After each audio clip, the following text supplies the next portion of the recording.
Bagaimana sebenarnya Prof sampai ke karir yang sekarang ini seorang profesor yang malah bintang di internasional dan juga di nasional? Ya, sebenarnya kalau dilihat dari sejarahnya ya, saya ini kan dari keluarga yang orang biasa gitu ya, artinya bukan yang keluarga mampu. Ibu saya juga tukang kue gitu. Ayah saya itu pensiunan tentara. Ini di Jakarta atau di mana? Di Jakarta, pensiunan tentara, tapi tentaranya juga yang pangkatnya yang paling bawah gitu ya. Nah, jadi bukan orang yang berada gitu. Nah, disitulah saya terdorong karena saya melihat bahwa hidup itu ternyata tidak mudah. Dan saya lihat ibu saya itu bangun jam 3 pagi. Nah, ayah saya suka bangun juga sekitar jam 3, jam 4. Dan mereka bikin kue bareng. Jadi saya bilang, oh hidup ini ternyata memang harus kerja keras gitu. Nah, ini menginspirasi saya bahwa saya pun harus kerja keras. Jadi itu sebabnya SMP dan SMA itu saya kerja keras. Saya belajar mungkin lebih dari yang lain. Kalau misalnya belajar buku, katakan dulu belajar buku fisika. Orang-orang mungkin belajar buku hanya dari buku yang ada di sekolah. Saya enggak. Saya pergi ke Senen cari buku-buku loak karena memang nggak punya uang gitu. Buku-buku loak, buku karangan orang Belanda, karangan macem-macem, yang buku-buku lama saya beli, saya pelajarin. Jadi itu yang mendorong saya terus untuk mendalami. Ternyata memang kuncinya di sini kalau mau berhasil kerja keras. Nah, kalau saya dari SMA, saya waktu itu ambil keputusan untuk ke jurusan fisika Universitas Indonesia. Lalu dari UI saya sempat ngajar di satu SMA. Kemudian setelah itu saya pergi ke Amerika, dapat beasiswa. Kebetulan waktu itu beasiswa dari Amerika, jadi orang Amerika datang ke Indonesia menginterview orang-orang di beberapa universitas tertentu, dan kebetulan salah satunya mereka interview di UI dan saya ada di situ, jadi saya diinterview dan ya kembali tadi kerja keras. Dengar mau diinterview, mati-matian saya siapin. Nah, teman-teman saya banyak yang nggak siapin, mereka pikir udahlah interview lulus, oke, nggak apa-apa. Coba-coba aja. Nah iya, nah saya mati-matian siang malam belajarin pokoknya khusus buat interview gitu. Banyak orang ngejek, mau interview masuk. Nih, tapi saya bilang enggak, saya harus kerja keras siapkan interview ini. Nah akhirnya ternyata saya salah satu yang lulus terbaik gitu. Jadi ya udah, saya akhirnya terima dapat beasiswa di universitas yang sangat baik menurut saya, di William and Mary. Itu universitas William and Mary itu universitas tertua kedua setelah Harvard di Amerika. Setelah Harvard dia kedua. Ya, kedua tertua ya. Tertua ya. Nah, kemudian di sana, dan kebetulan di sana ada pusat fisika nuklir yang memang saya suka gitu ya.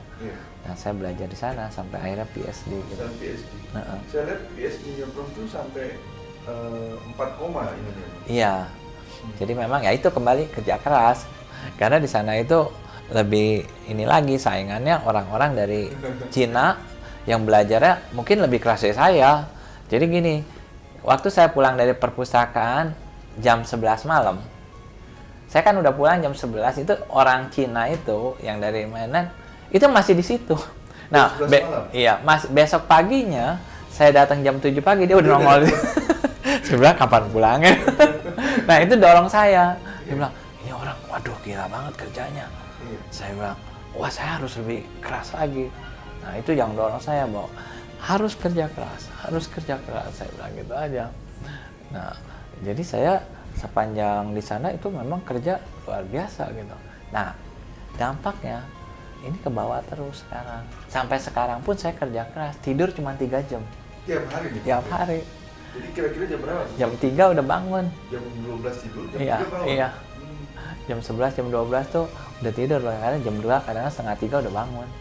Udah nggak bisa tidur, udah kebiasaan. Udah kebiasaan kerja keras? Iya. Jadi udah kerja aja macam-macam hal yang dikerjain. Bangun langsung kerja lagi? Kerja udah. Ya itu karena udah kebiasaan kerja keras, jadi kita mau santai juga susah. Otak kita juga nggak bisa dibikin santai. Gitu.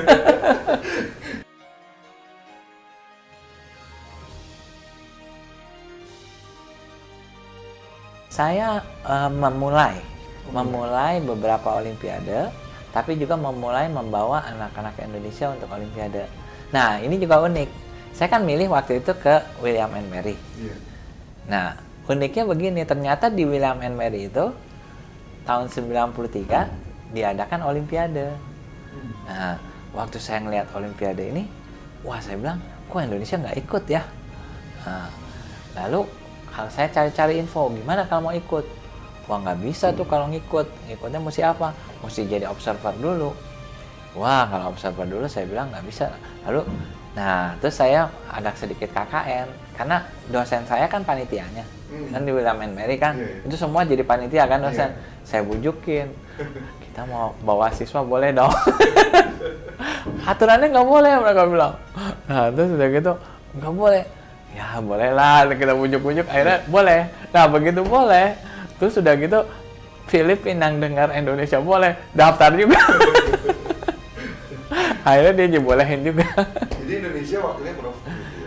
Enggak, waktu itu saya sebagai pimpinan. Oh. Nah kemudian kita ambil timnya dari SMA-SMA di Jakarta. Kita ambil, dapat 5 orang, di training di Amerika, di tempat saya kuliah itu, kita pakai perpustakaan sana. Nah, akhirnya kita di Olimpiade tahun 93 itu dapat perunggu. Lumayan, kita dapat peringkat Itu pertama kali? Pertama, dari 42 negara peringkat 16, baru pertama kali. Saya bilang, wah ini luar biasa. Nah, saya cuma lihat waktu itu, wah ini ternyata menarik sekali gitu, banyak orang Indonesia mampu nih. Nah ini yang dapat perunggu sekarang, dia dapat PhD dari Princeton. Sekarang dia kerja di IBM Lab di Amerika.